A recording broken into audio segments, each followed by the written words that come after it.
All right, so we passed our electrical, we passed our plumbing, we passed our mechanical, but now we just failed our rough carpentry. The carpenter came through, or the inspector came through and told us we needed to add some more purlins to the between the rafter spacings up here, and also I need to put up extra support at this valley right here. So I've got some carpenters here that are going to knock that out for me.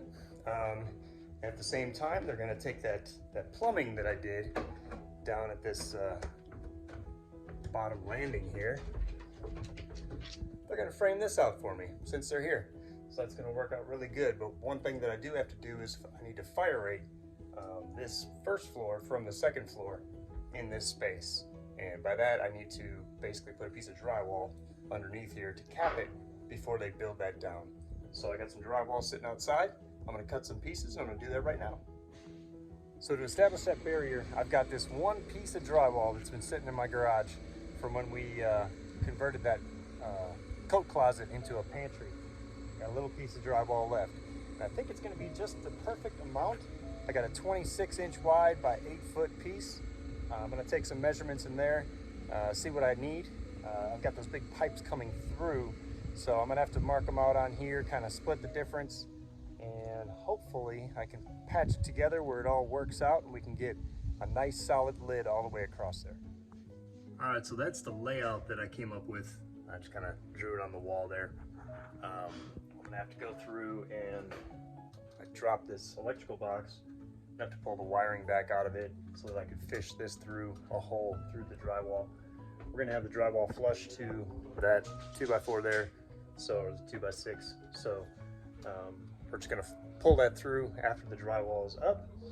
And I'm gonna have to cut every one of these plumbing holes basically on a U shape so that I can slide the drywall in there, screw it up, and then patch it around where that plumbing pipe goes through the drywall. So I'm going to cut this outside, kind of lay it out, and see what I can do with what I have to make this work. So it always helps to double check. I just drew out half of the drywall with the pipe hole kind of slotted in there, just like I thought. But as I'm thinking about it, I drew it backwards. I drew it on here just like I had on the wall, which if I were to cut it this way, it would be upside down and useless. So I'm glad I caught it now. I really should have drew on the back side of this drywall and cut it that way. That way I could see exactly how it's gonna go up.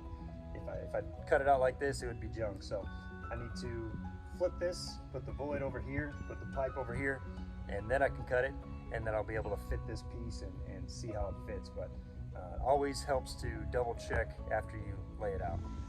Okay, so I got the one piece up. I took that box down and I fed it through a hole that I drilled, and then also got some room on this stud here where I can screw the other side drywall to it. Then I notched back that pipe and put in that little filler piece. Got a little patching to do up here, and then that seam there, but nothing a little mud can't fix.